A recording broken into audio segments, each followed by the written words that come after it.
लिखो बच्चे लोग एंट्रोपी।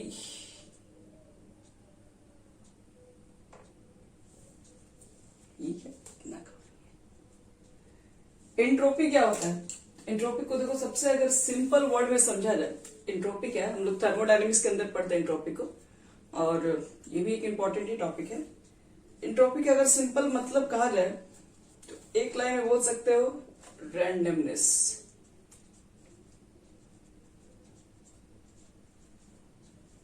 रैंडमनेस बोल दो, या फिर इसका एक और अगर लाइन कहा जाए तो इसको कहते हैं डिसऑर्डरनेस का।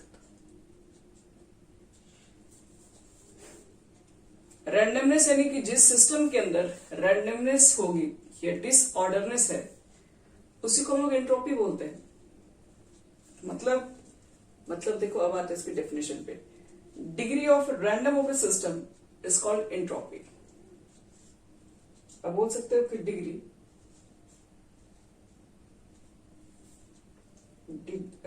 एक मिनट लिख दीजिए, degree of randomness of a system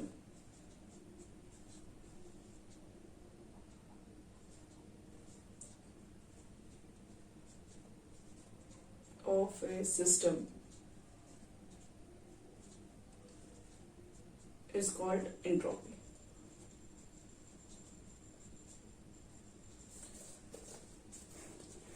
मतलब इसका क्या होता है?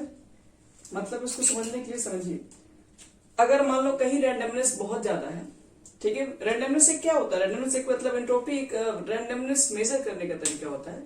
अगर कोई भी आप किसी चीज को रैंडमनेस मेजर करते हैं, वही एंट्रोपी है। जैसे मान लो रैंडमनेस का कहने का मतलब है फ्रीडम, शॉर्ट में कह सकते हो फ्रीडम। जो चीजें जितनी फ्रीडम है वो क्या है? वो रैंडमनेस है, वो डिसऑर्डर है। फ्रीडम का मतलब क्या हो? फ्रीडम का मतलब है तुम्हारे ऊपर किसी तरह का कोई एक्सटर्नल प्रेशर नहीं है, किसी तरह का कोई दबाव नहीं है, तो आप क्या करेंगे? जैसे मान लीजिए कि आप घर में ही हैं, अगर घर में पेरेंट्स वगैरह होंगे तो आप सही जगह पर सही समय पे सुबह उठते होंगे, सही जगह पर जाके सोते होंगे, सही टाइम पर खाते होंगे। लेकिन अगर वही मान लो किसी तरह का कोई प्रेशर नहीं है, कोई घर में मेंबर नहीं, बाहर सब गए हुए हैं, तो आपका क्या होगा? वहां पे जब मन करेगा उठोगे, खाओगे, कभी बैठोगे, कभी नहीं बैठोगे, कभी कहीं भी जा सकते हो, बाहर निकल सकते हो। मतलब आपका कोई भी एक टाइम कोई परफेक्ट नहीं है। वो क्या है? उसको बोलते हैं रैंडमनेस है। रैंडमनेस का मतलब है कि आज आप उठ रहे 6 बजे से, हो सकता है कल 10 बजे से भी उठ सकते हो। तो ये सब चीजें क्या होती है आपके अंदर? हम क्या बोलेंगे? रैंडमनेस आ गई। रैंडमनेस को मेजर करने के लिए ना एंट्रोपी बनाया गया है, यानी कि the degree of randomness of A system. एक सिस्टम की जितनी भी रैंडमनेस हो सकती है, उसी को हम लोग एंट्रोपी कहते हैं।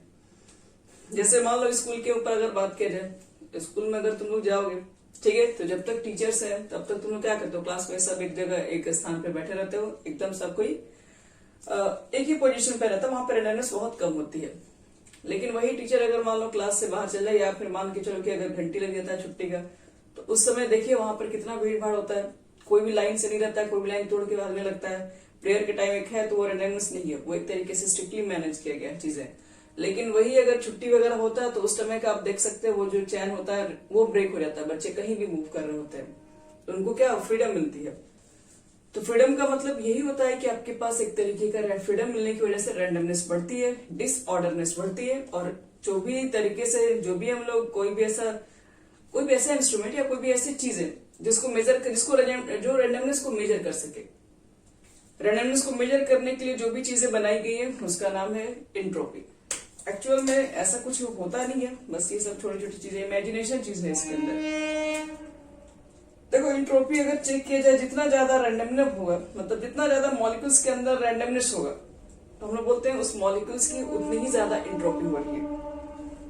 यानी कि एक लाइन में और बोल सकते हैं, more random is a system, अगर सिस्टम के अंदर रैंडम ज्यादा है, higher will be its entropy, higher will be its entropy. जितनी ज्यादा रैंडमनेस होगी उतनी ही ज्यादा मॉलिक्यूल्स के अंदर एंट्रोपी भी बढ़ती है। तो इसके ऊपर ही बात कर लेते हैं, एंट्रोपीज के बारे में। तो अगर पहले एग्जांपल एक हम देख के आपको क्लियर करवाते हैं। जैसे मान लो कि आपके पास सॉलिड्स है, लिक्विड्स है और गैसेस भी, तीनों चीजें हैं। जैसे सपोज करो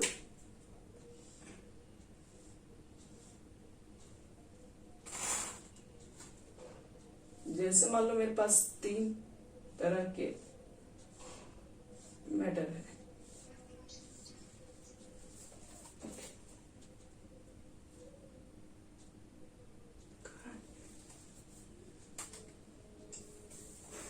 तीन तरह के मान लीजिए कि आपके पास प्रेजेंट है। क्या क्या प्रेजेंट है देख लेते हैं। एक सॉलिड है,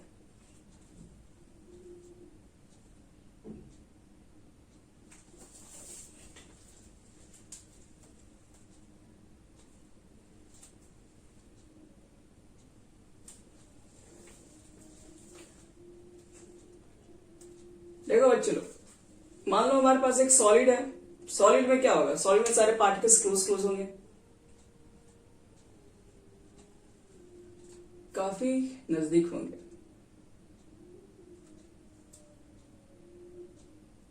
यहां देखो, काफी नजदीक नजदीक बना देना सब। तो हम लोग देख के तो बोल सकते हैं जब सॉलिड के पार्टिकल्स काफी नियर होते हैं एक दूसरे के अंदर, तो बोलेंगे यहाँ पर रैंडमनेस कम है, क्योंकि सॉलिड के पार्टिकल्स एक दूसरे पे काफी फोर्स ऑफ अट्रैक्शन से बंधे हुए रहते हैं। तो जाहिर सी बात है कि यहाँ पर मॉलिक्यूल्स के अंदर जो मूवमेंट होगा वो बहुत कम होगा। जब मूवमेंट बहुत कम होगा तो बोलेंगे कि रैंडमनेस जो भी इसके अंदर है वो बहुत कम है। और थोड़ा सा लिक्विड के अंदर थोड़ा सा ज्यादा स्पेस में बनाना चाहिए। Good morning Divyansh. ये देखो बच्चे लोग, ये हमारा लिक्विड है। लिक्विड में थोड़ा सा क्या स्पेस दिख रहा होगा। और अगर रही बात गैसेस, तो गैसेस में तो मॉलिक्यूल्स के बीच में काफी जगह होते हैं।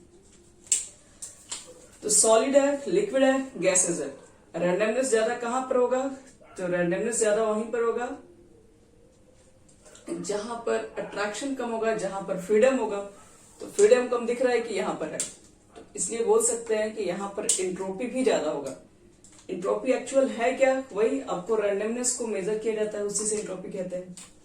रैंडमनेस को मेजर करने का जो प्रोसेस है उसका नाम है एंट्रोपी, यानी the degree of randomness of A system.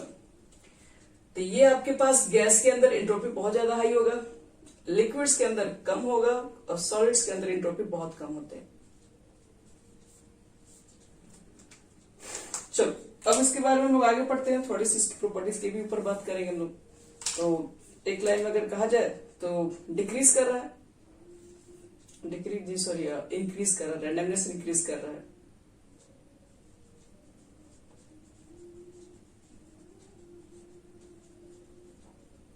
तो इसलिए एंट्रोपी भी बढ़ेगा। चलो अब कुछ और भी एग्जांपल हम यहाँ पे देने जा रहे हैं ताकि आप लोग को अच्छे से समझे इसको, और भी एग्जांपल का क्वेश्चन भी कर पाए इस पे। यहां देखो, रैंडमनेस का मतलब है फ्रीडम। फ्रीडम का मतलब मूवमेंट, फ्री हो तुम, तुम्हारे ऊपर किसी तरह का कोई प्रेशर नहीं, किसी के दबाव में नहीं हो, इसलिए उसको रैंडमनेस बोलते हैं। रैंडमनेस को मेजर करने के लिए एंट्रोपी बनाया गया। तुम कितने आजाद घूम रहे हो, यही तो रैंडमनेस है। तो सॉलिड में मॉलिक्यूल्स तो फोर्स ऑफ अट्रैक्शन से बंधा रहता है, वही बता रहे थे। अब रैंडमनेस कम होता है, यहाँ रैंडमनेस थोड़ा ज्यादा होगा। गैसेस मॉलिक्यूल के अंदर कोई रैंडमनेस नहीं होता, मतलब बहुत कम होता है। अगर मान लो तुम्हारे पास 2 तरह का सॉलिड है, एक होता है एमोर्फस सॉलिड और एक होता है क्रिस्टलाइन सॉलिड। अगर आपसे कोई पूछ दिया जाए कि बताओ कि इसके अंदर किसमें ज्यादा रैंडमनेस होगा, एमोर्फस के अंदर या फिर क्रिस्टलाइन के अंदर, तो क्या पहले आप 2 तरह के सॉलिड का नाम सुने हैं? पहले ही बताइए। नहीं सुने होंगे। क्यों नहीं सुने? क्योंकि ये सब पढ़ना है 12th क्लासेस में, सॉलिड चैप्टर में। देखो एमोर्फस सॉलिड का देखो सिंपल सा एक मतलब बता दे, जिसके मॉलिक्यूल्स कहीं भी है, मतलब किसी तरह का कोई पैटर्न नहीं होता है, कहीं ए है, कहीं बी है, कहीं बी है, कहीं ए है, तो जिसका कोई सही तरीके से पैटर्न नहीं हो उसको बोलते हैं एमोर्फस सॉलिड।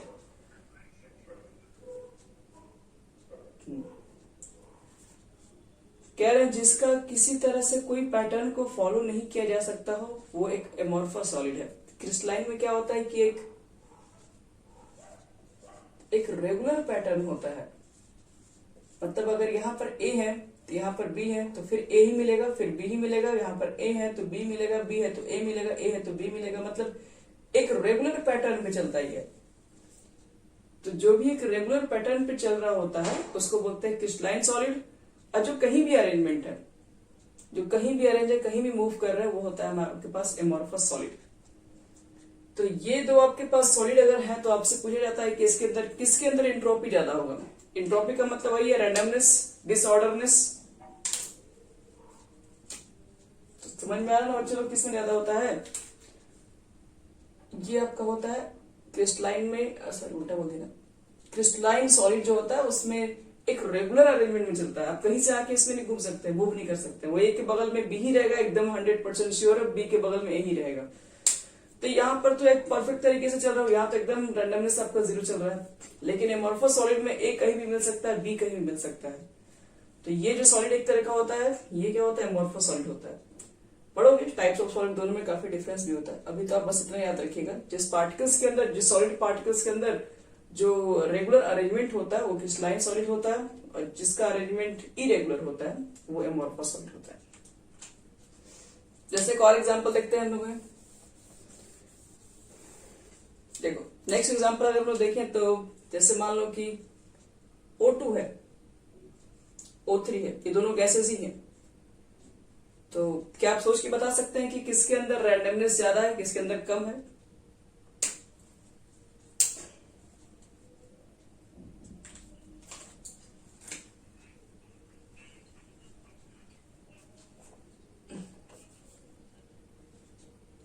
O2 का रैंडमनेस कम है, O3 के अंदर ज्यादा है।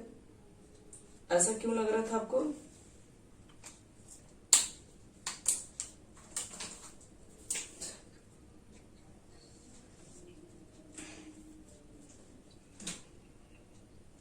देखो रैंडमनेस ज्यादा किसमें होगा?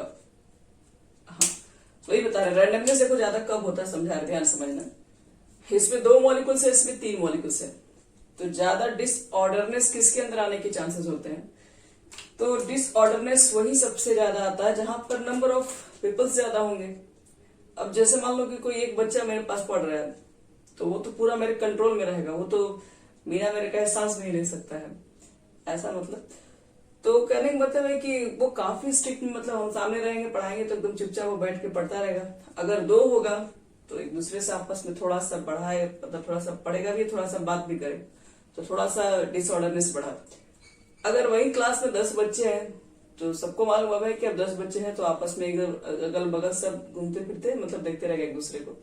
तो वहां पर रैंडमनेस क्या होती है? बढ़ने लगती है। तो रैंडमनेस इंक्रीज कहां पर होती है? जहां पर पीपल्स, नंबर ऑफ लोग्स बढ़ते हैं, नंबर ऑफ पीपल्स बढ़ते हैं, नंबर ऑफ मॉलिक्यूल्स बढ़ते हैं, नंबर ऑफ एटम्स बढ़ते हैं। तो हम देख रहे हैं कि यहाँ पर सिर्फ 2 ही लोग हैं, तो इसमें थोड़ा रैंडमनेस क्या है? कम होगा। यहाँ पर लोग बढ़ रहे हैं तो लोगों के बीच में ज्यादा लोग आ रहे हैं, तो यहाँ पर रैंडमनेस बढ़ती, इंक्रीज होती है। तो याद रखना कि ओजोन के केसेस में जो रैंडमनेस आती है वो ज्यादा होती है, इसलिए एंट्रोपी भी इसकी ज्यादा होगी एज कंपेयर टू ऑक्सीजन। अब देखो एक और क्वेश्चन है। मान लो आपके पास NO है, NO2 है, N2O3, और ये तीनों के तीनों ना गैसियस मॉलिक्यूल ही है। और मुझे मालूम करना है किसके अंदर रैंडमनेस ज्यादा है। क्या लगता है तुम लोगों को? बोलो। चलो गुड। N2O3 में ज्यादा नंबर ऑफ, सब तो आखिर गैसेस है ना। सॉलिड अगर रहता, लिक्विड रहता तो समझ में आता, सॉलिड लिक्विड रहता, क्योंकि बोलते फिर तो सॉलिड वाले में होगा नहीं, लिक्विड वाले में होगा, गैस वाला होगा तो गैस वाला बोल देते हैं। लेकिन यहाँ पर जब तीनों गैसेस हैं तो फिर वहां पर चेक करेंगे कि कहां पर ज्यादा मॉलिक्यूल्स है। जहां ज्यादा मॉलिक्यूल्स होगा वहां पर रैंडमनेस होने के चांसेस बहुत ज्यादा हाई होते हैं, इसलिए उसकी एंट्रोपी भी हाई होगी। अब एक क्वेश्चन थोड़ा सोच समझ के सबको आंसर करना है। क्वेश्चन मेरे पास ये है कि आपके पास एक रॉ एग है, अब अंडा आपका उबला नहीं है, मार्केट से ले गया है कच्चा अंडा, जो कि अभी लिक्विड के अंदर फॉर्म में रहता है, देखते हो ना। अभी नवरात्रि में सब बात मत करो, आगे देखो इधर, सही में। अच्छा ठीक है, चलो जान रहे हो ना क्या है। चलो एक चीज देखो, यहाँ पे ऐसा एक क्वेश्चन है मेरा, इसको रखते हैं। आपके पास अगर मान लो कि रॉ एग है, ठीक है, और आपने उसको बॉईल कर दिया, तो बॉईल करने के बाद क्या बन गया, वो रिजिड हार्ड एग बन गया। तो क्या लगता है किस कंडीशन में एंट्रोपी ज्यादा होना चाहिए, क्या पहले था या बाद में हो गया?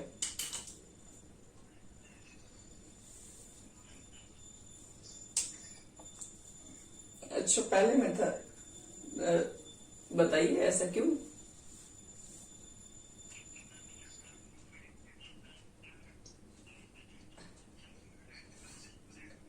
अच्छा ये लिक्विड में था,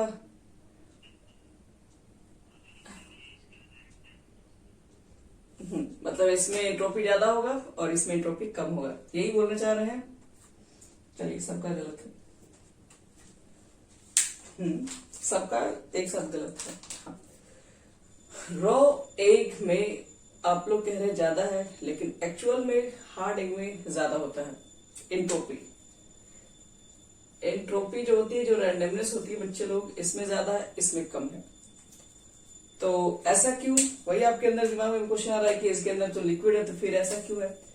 तो थोड़ा समझने की कोशिश करो। अंदर आपके पास जो रॉ एग होता है, उसके मॉलिक्यूल्स के बीच में, आप लोग खैर जानते नहीं उतना डिटेल में, लेकिन रॉ एग की जो मॉलिक्यूल्स होते हैं, ठीक है, उसके अंदर जो भी लिक्विड्स रहता है, उसके बीच में क्या होता है, जो भी इसके अंदर लिक्विड भरी रहती है, उसके अंदर ना मॉलिक्यूल्स के बीच में हाइड्रोजन बॉन्ड होता है। ध्यान रखना, उसके अंदर क्या होता है, बहुत तरह के हाइड्रोजन बॉन्ड्स पाए जाते हैं, दूसरे में सब मॉलिक्यूल्स एक दूसरे में अटैच रहते हैं। और जैसे ही आप उसको बॉईल करते हैं, तो बॉईल करने के क्या होता है दौरान, आपके पास वो जो बॉन्ड्स होते हैं, मतलब उनके बीच के मॉलिक्यूल्स के, वो होते हैं ब्रेक हो जाते हैं, टूट जाते हैं। टूट हो जाते हैं तो फिर किस में रहते हैं, हार्ड एग में रहते हैं। तो अगर कहा जाए कि पहले कंडीशन में क्या लग रहा है, इसके अंदर बीच में मॉलिक्यूल्स के बीच में हाइड्रोजन बॉन्ड था, वहां ज्यादा फोर्स ऑफ अट्रैक्शन था, आपने बॉयल्स कर दिया, तो कहोगे कि हार्ड एग तो बनाए थे, ये तो सॉलिड है, इसमें कहीं ज्यादा होगा। देखो हार्ड एग आपके पास है, लेकिन एक्चुअल में ये सॉलिड थोड़ी ना है पूरी तरीके से। अगर ये पूरी तरीके से सॉलिड होता तो ये पत्थर होता, आप इसको खा ही नहीं पाते। आप इसको कंप्रेस करते हैं, ये दबता है, इसका मतलब है कि सॉलिड को तो कंप्रेस किया ही नहीं जा सकता है। तो हार्ड जो आपके पास जो एग जो उबलने के बाद आता है, वो एक्चुअल में वो पूरी तरीके से सॉलिड ही नहीं होता है। तो जब ये सॉलिड ही नहीं है, तो हम लोग किस बेसिस पे इसको कह रहे हैं कि ये ज्यादा हार्ड होगा और ज्यादा रैंडमनेस इसके अंदर क्रिएट होगा।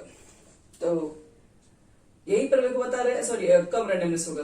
तो इसलिए हाइड्रोजन बॉन्ड जो पहले आपके पास रॉ एग में था, आपने उसको हिट किया तो उसके हाइड्रोजन बॉन्डिंग ब्रेक हो गए, और ब्रेक होने के बाद वो हार्ड एग में कन्वर्ट हो गया।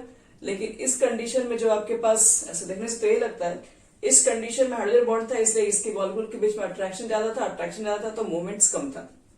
जैसे बॉयल किए, बॉयल्स करने के बाद वो क्या हो गया, वो हार्ड एग में कन्वर्ट हो गया, लेकिन वो ऐसा हार्ड नहीं है कि वो सॉलिड पूरा बन गया। अब इसके मॉलिक्यूल्स जो है इससे फ्री है। क्यों फ्री है? क्योंकि इसके अंदर हाइड्रोजन बॉन्ड था, वहां पे बॉन्ड ब्रेक हो चुका है। तो यही थोड़ा सा एक अलग टाइप का क्वेश्चन है, तो लगता है कि इसका आंसर ये होना चाहिए, लेकिन एक्चुअल में ये हो जाता है। बोल सकते हैं कि entropy will increase as protein molecules, क्योंकि अंडा के अंदर क्या होता है, प्रोटीन्स होते हैं, और प्रोटीन मॉलिक्यूल्स आपस में बंधे रहते हैं हाइड्रोजन बॉन्ड के थ्रू। जैसे आप हिट करते हैं, वैसे उसके प्रोटीन मॉलिक्यूल्स जो होते हैं, जो बंधे रहते हैं जिस बॉन्ड से, वो बॉन्ड ब्रेक हो जाता है। इसका हम रीजन यहाँ पे लिखवा भी दे रहे हैं। लिखो, entropy will increases, entropy will increases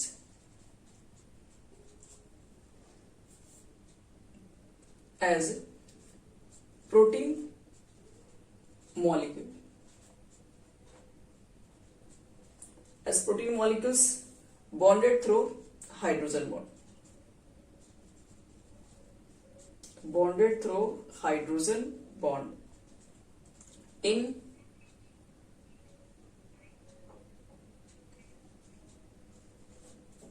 हाँ, तो पेप्टाइड बॉन्ड में तो हाइड्रोजन से ही ना बंधा हुआ रहता है, उसमें तुम्हारा N रहता है, H रहता है, O भी तो रहता है। प्रोटीन्स के बारे में, पेप्टाइड बॉन्ड क्या होता है, लिंकेज होता है किसके बीच में, ऑक्सीजन उसके अंदर रहते हैं, और वो तुम्हारे दो कार्बन से अटैच रहते हैं ऊपर और नीचे। पढ़ोगे इसको तुम लोग, बायोमॉलिक्यूल्स में पूरा इसके बारे में डिटेल पढ़ना है। ये हाइड्रोजन बॉन्ड रहता है,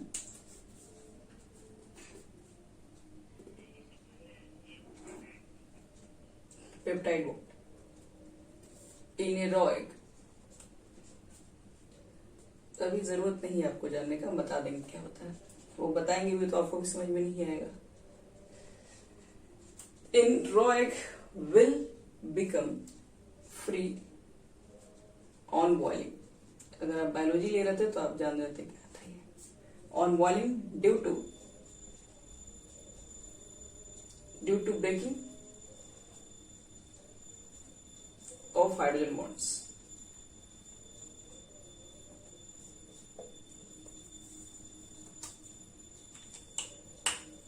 बस इतना ही ध्यान रखना इसके अंदर। हाइड्रोजन बॉन्डिंग क्या होता है, प्रोटीन्स के अंदर ब्रेक होता है, ठीक है, और उसके थ्रू आपके पास ये क्या होगा, तो जब ब्रेक हो जाएगा तो जाहिर सी बात है उसके मॉलिक्यूल फिर से फ्री हो जाएगी तो एंट्रोपी बढ़ता है।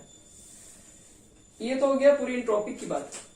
अब एंट्रोपी पे कुछ सवाल भी होंगे, क्या एंट्रोपी किस तरह की प्रॉपर्टीज है, इंटेंसिव है, एक्सटेंसिव है। एंट्रोपी एक एक्सटेंसिव प्रॉपर्टीज होती है और एक्सटेंसिव, यहाँ पे कुछ इसके इंपॉर्टेंट फीचर्स के ऊपर बात कर रहे हैं। Entropy is an extensive properties. Extensive property बच्चे लोग किसको कहते हैं,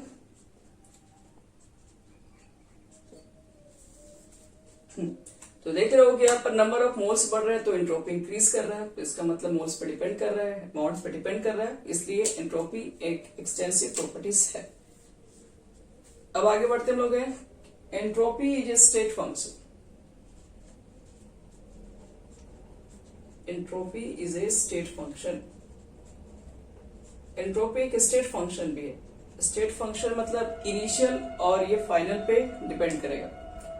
ऐसा क्यों, इसको भी अगर समझना है तो उसको ऐसे समझते हैं, जैसे मान लो किसी के रैंडमनेस को आप मेजर करने जा रहे हैं, तो किसी के रैंडमनेस को मेजर करने का क्या तरीका है, तो ये कैसे आप मेजर करेंगे। जैसे मान लीजिए कि दो लोग हैं यहाँ पे, अब मान लो कि ये क्लास में शांत बैठा हुआ है, ठीक है, तो इसकी एंट्रोपी बोलेंगे कम है क्योंकि इसके अंदर रैंडमनेस थोड़ा कम दिख रहा है।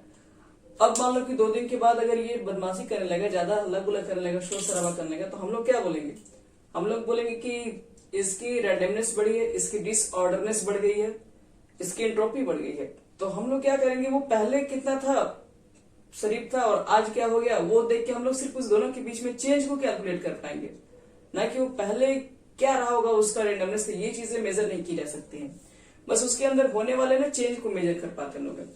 एक बॉडी के अंदर क्या रैंडमनेस है कोई नहीं बता सकता है, और अभी क्या है वो भी नहीं बता सकते। उसके अंदर कल से आज में क्या चेंजिंग होती है, सिर्फ आप इसी चीज को एक्सप्लेन कर पाते हैं। कल से आज में क्या रैंडमनेस है, कितना इंक्रीज हो गया। एक सॉलिड से एक लिक्विड में लोग हीट करते हैं तो क्या होता है, कन्वर्ट हो रहा होता है, तो वहां पर भी क्या होता है, पहले रैंडमनेस और बाद में ये हुआ, ये पता नहीं कर सकते। दोनों के बीच का जो चेंजिंग है सिर्फ हम लोग ये मालूम कर सकते हैं इसके थ्रू रैंडमनेस कितना बढ़ा कितना कम हो। तो इसलिए रैंडमनेस याद रखना एक स्टेट फंक्शन है, बोले तो एंट्रोपी एक स्टेट फंक्शन होता है जो कि इनिशियल और सिर्फ फाइनल पे डिपेंड करती है। तो इसलिए जो स्टेट फंक्शन होता है तो इसके लिए हम लोग क्या कैलकुलेट करते हैं, इनिशियल फाइनल मतलब सिर्फ उसके चेंज को कैलकुलेट कर पाते हैं। तो लिखना, सो वी कैन, देयरफॉर लिख दो, therefore we can only calculate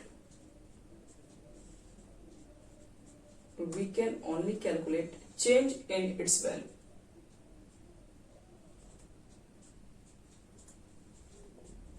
सिर्फ वैल्यू में चेंज को कैलकुलेट कर सकते हैं, तो वो कैसे कैलकुलेट करेंगे, तो वही डेल्टा एस इक्वल टू पहले क्या था बाद में क्या हो गया, दोनों के बीच का डिफरेंस, मतलब एंट्रोपी जो फाइनल है जो इनिशियल है, ये दोनों के बीच का डिफरेंस मालूम कर लेंगे डेल्टा एस से। ये हमारा हो गया एंट्रोपी को कैलकुलेट। अब कुछ क्वेश्चन हम ले रहे हैं, आपको ये बताना है डेल्टा एस की वैल्यू पॉजिटिव कब होगी, डेल्टा एस की वैल्यू नेगेटिव कब होगी। डेल्टा एस की वैल्यू देखो, पॉजिटिव का मतलब क्या होता है, पॉजिटिव का मतलब क्या है, एंट्रोपी बढ़ना। एंट्रोपी बढ़ेगा तो पॉजिटिव होगा, क्यों आप भी समझिए। डेल्टा एस यहाँ पर है, फाइनल में से इनिशियल हटा रहा हो, तो अगर इसकी वैल्यू पॉजिटिव आ रही है इसका मतलब क्या है, फाइनल यानी कि रैंडमनेस मतलब इसमें ज्यादा है, यहाँ पर कम है, तो इसकी वैल्यू अगर पॉजिटिव आ रही है इसका मतलब है कि यहाँ पर रैंडमनेस बढ़ी हुई है, डिसऑर्डरनेस अगर बढ़ गई है, तो डिसऑर्डरनेस बढ़ी है तो इसका मतलब है कि वहां पर डेल्टा एस पॉजिटिव हो गया। अगर इसकी वैल्यू आ गई नेगेटिव तो इसका मतलब क्या दिख रहा है, नेगेटिव आ गया, इसका मतलब है कि इनिशियल वाला वैल्यू बड़ा था, फाइनल वाला कम है, मतलब पहले इसका एंट्रोपी जो भी ज्यादा रहा होगा बाद में कम हो गया, तो बोलेंगे एंट्रोपी वहां पे डिक्रीज हुआ है। तो एक चीज भी इसके बारे में और बात करें, पहले हम लोग कुछ एग्जांपल देख लेते हैं, फिर 5 क्वेश्चन दे रहे बच्चे लोग, देखो तुम लोग किस में एंट्रोपी इंक्रीज होगा और कहां पे डिक्रीज होगा। जैसे देखो question, predict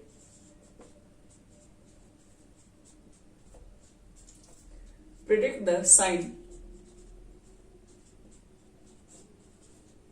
sign of delta S in the following.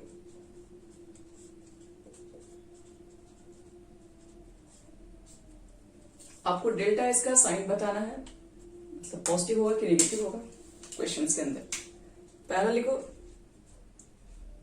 O2 gases 2 oxygen, ये भी गैस के फॉर्म में, b N2 gas plus 3H2 gas,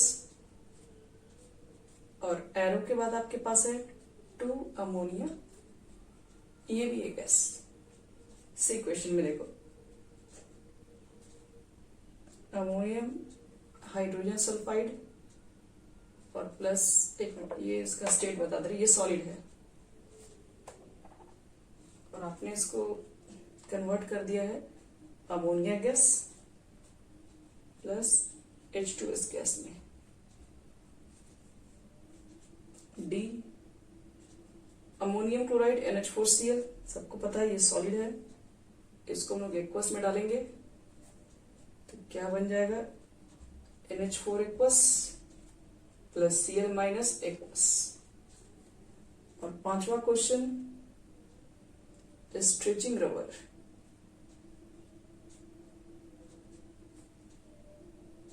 STREC, stretching rubber.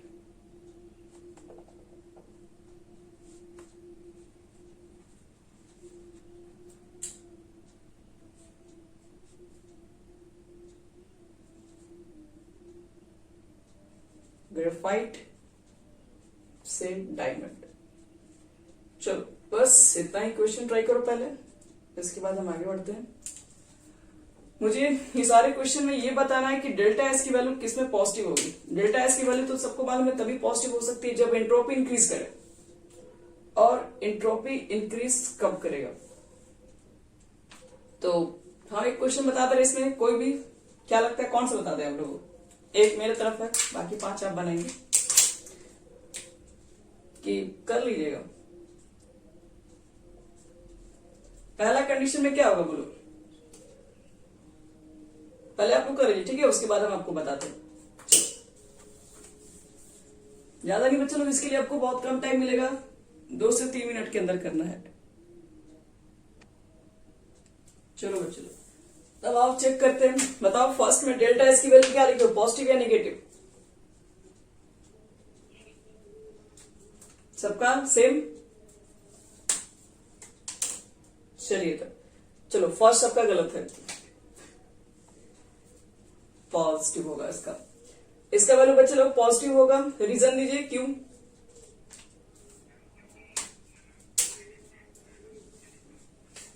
चलो वेरी गुड, ठीक है ठीक है। यहाँ देखो बच्चे लोग 2 एटम आपस में बंधे हुए हैं, ये दोनों फ्री है, 2 ऑक्सीजन है यहाँ पर है, अलग अलग है तो फ्री है, घूम रहे हैं। जो 2 लोग साथ पकड़ के घूम रहे हैं, हाथ पकड़ के घूम रहे हैं, तो वो ज्यादा दूर तक घूम नहीं पाएंगे, एक दूसरे का हाथ पकड़ के उनको चलना है। ये 2 लोग फ्री वाला घूम रहा है तो इधर उधर कहीं मूव कर सकता है, तो रैंडमनेस ज्यादा यहाँ पर होगी, तो इसलिए हम लोग बोल सकते हैं फर्स्ट केस में डेल्टा एस की वैल्यू पॉजिटिव होगी। चलो सेकेंड केस में बताओ, सेकेंड केस में नेगेटिव। और बाकी बच्चे लोग बोलो तुम लोग का क्या है। कोई जरूरी नहीं है कि किसी एक का भी सही होगा, किसी का भी गलत हो सकता है। डेल्टा एस की वैल्यू सेकेंड केस में क्या होना चाहिए, नेगेटिव। रीजन क्यों नेगेटिव होगा,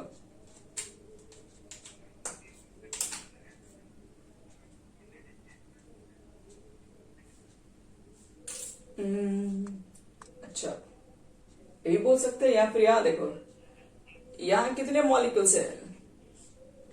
देखो स्टार्टिंग में कितने मॉलिक्यूल्स हैं? एक इसमें है, 3 इधर है, और उधर दिख रहा है कम हो गया, मॉलिक्यूल्स के नंबर घट गए हैं। वही वाला बात है, दुर्गा पूजा में ज्यादा भीड़ रहेगा तो ज्यादा रैंडमनेस होगा, अगर कम लोग हो जाएंगे तो फिर वही लाइन से चलेगा सब लोग। तो डेल्टा एस निगेटिव क्योंकि पहले से लोग कम हो गए हैं। सी में लिखिए।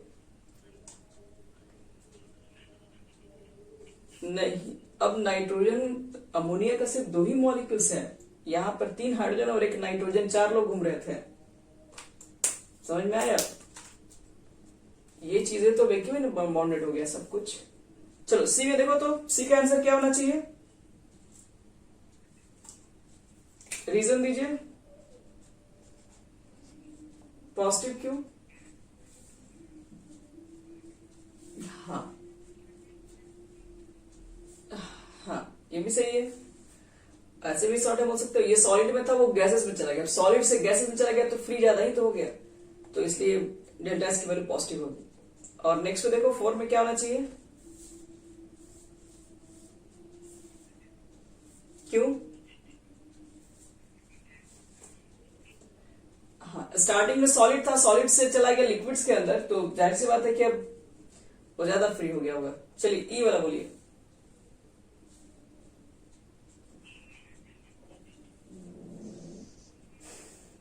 नेगेटिव। हमको लग रहा है कि अभिषेक का सब गलत है, सब उल्टा बता रहा है। डेल्टा एस की वैल्यू यहां पर होगी नेगेटिव। आप रबड़ को स्ट्रेच कीजिएगा तो पहले मॉलिक्यूल्स से एक दूसरे से थोड़ा थोड़ा दूर भी हो सकते हैं। स्ट्रेच करोगे तो क्या लगता है मॉलिक्यूल्स, हाँ आप, हाँ तो वही आपको हम समझाने की कोशिश कर रहे हैं। जब मॉलिक्यूल्स को आपस में आप टाइट खींच के रखेंगे तो उसमें मॉलिक्यूल सब एक जगह काफी, मतलब कोई भी चीज मान लो कभी अगर उसके अंदर कंप्रेस हो रहा है तो वो उसमें मॉलिक्यूल थोड़े बहुत फ्री होंगे, लेकिन उसको अगर आप टाइट करके रखोगे, एक रबड़ को बहुत तरीके से खींच के रखोगे, तब वहां पर तो वो स्ट्रेट हो गया ना, तो उसमें मूव नहीं हो सकता मॉलिक्यूल्स आसानी से। टाइट करके रखोगे तो मॉलिक्यूल्स क्या होगा, एक ही पॉइंट पे रहेगा, वो फिर मूव नहीं करेगा, क्योंकि उसके बीच में क्या होगा, आपने डिस्टेंस को बढ़ा दिया भले ही है, लेकिन मॉलिक्यूल्स के बीच में अट्रैक्शन को क्या करते हैं, उसको भी बढ़ा दिया है। तो खुद से देखो कि मॉलिक्यूल्स में जब टाइट करते हैं तो क्या होता है, वो जो कंप्रेस भी होता है वो कंप्रेस होना बंद हो जाता है, क्योंकि क्या होता है सॉलिड के फॉर्म में कन्वर्ट होने लगता है। तो जब आप कोई भी चीज को स्ट्रेच करने लगते हैं तो स्ट्रेच करने से क्या होता है, मॉलिक्यूल्स के बीच में जो भी आपके पास क्या बोले, जैसे मान लो कि एक तरह का कोई क्वाइल है, इस तरीके से इस तरह का क्वाइल है, तो यहाँ मॉलिक्यूल्स का आराम से मूवमेंट होगा, और इसको एकदम टाइट कर दोगे तो वही चीज है। यहाँ पर स्ट्रेचिंग करने से क्या होता है, स्ट्रेचिंग करने से आपके पास मॉलिक्यूल्स के अंदर एडहेरेंस कम होने लगती है। लास्ट देखो, ग्रेफाइट टू डायमंड।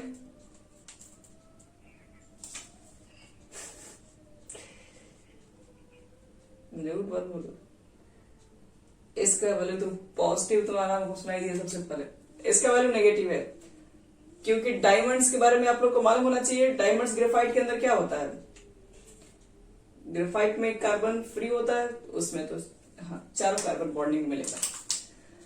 तो यहीं पर देखो एक चीज हम और बात कर रहे हैं, एंट्रोपी से लेकर पॉजिटिव नेगेटिव तो समझ में आ रहा है। अगर डेल्टा एस पॉजिटिव होगा तो आपको क्या लगता है, अगर एंट्रोपी अगर बढ़ता है तो ऐसा माना जाता है जनरली कि वो नेचुरल प्रोसेस है। मतलब अगर आप नेचर के अंदर आप चेक करें, कोई भी नेचुरल चीज को अगर आप चेक करोगे तो जिसके ऊपर कोई भी एक्सटर्नल प्रेशर नहीं है, दबाव नहीं है, तो क्या होगा, वो नेचर में, हाँ वो नेचर में आराम से कहीं भी मूव कर रहा होगा। इसके ऊपर कोई स्ट्रिक्टली डायरेक्शन नहीं है, कोई भी रैंडमनेस, कोई भी आपको एक मेजरमेंट का एक सही तरीका अगर नहीं मिले, जैसे इसको ऐसे समझते हैं। कुछ बातें हम यहीं पर बता दे रहे हैं, उसके बाद हम लोग नेक्स्ट क्लास में लेंगे इसका फॉर्मूला, उसके बाद हमारा टॉपिक कंप्लीट हो जाएगा। यहाँ देखो हम लोग बात करते हैं इस बार एंट्रोपी एंड स्पॉन्टेनिटी। बस छोटी सी टॉपिक्स है, 2 मिनट में खत्म हो जाएगी।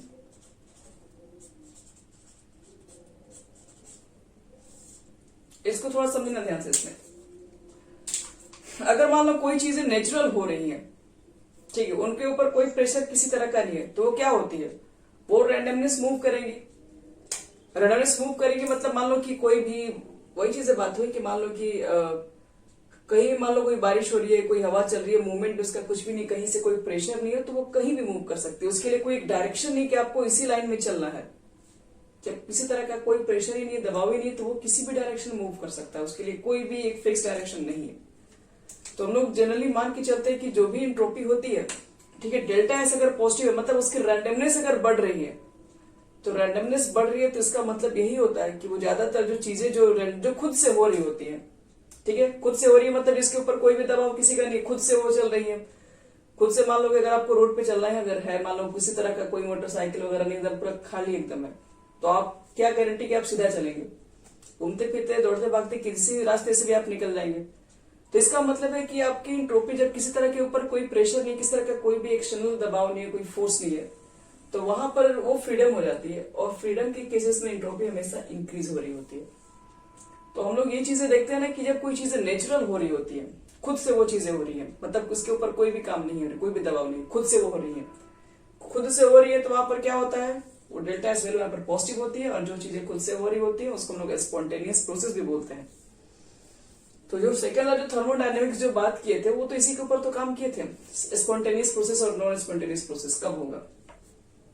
तो कब होता है, तो हम लोग क्या चेक करते हैं, डेल्टा एस चेक करते हैं, स्पॉन्टेनियस प्रोसेस है या नहीं है। ये चीजें हम कैसे मालूम करें? हम तो बोले थे जो अपने आप से वो स्पॉन्टेनियस है, जिसको करने के लिए हमें वर्क डन करना पड़ जाए, वो एक नॉन स्पॉन्टेनियस है। लेकिन जो चीजें अपने आप से हो रही है, ये चीजें हमें कैसे मालूम चलेगा ये चीजें अपने आप से हो रही है?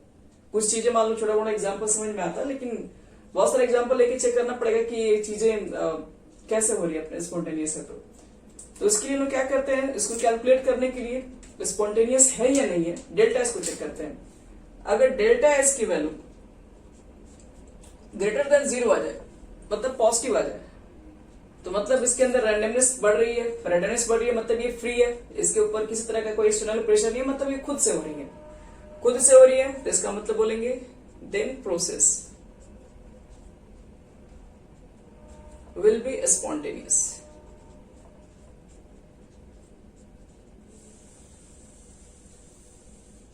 पहली बात। दूसरी बात, if delta S less than 0, तो इसका मतलब है कि पहले वो ज्यादा बदमाश था, अब कम हो गया। अब मतलब कम हो गया मतलब कोई आ गया उसके घर, वो खुद से अब नहीं हो रहा है, उसके ऊपर किसी तरह का प्रेशर आ गया है, तभी उसके अंदर कुछ कमी आया इस तरीके से। तो बोलेंगे delta S less than 0, then process will be non spontaneous.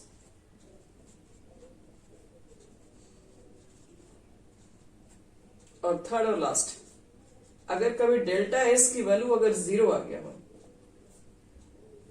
तो डेल्टा एस की वैल्यू 0 आ गया हो तो बोल सकते हैं then the process of system will at equilibrium, then the system एकदम, then the system will be at equilibrium. और डेल्टा एस टोटल जो होता है वो किसके इक्वल होता है, सिस्टम प्लस सराउंडिंग।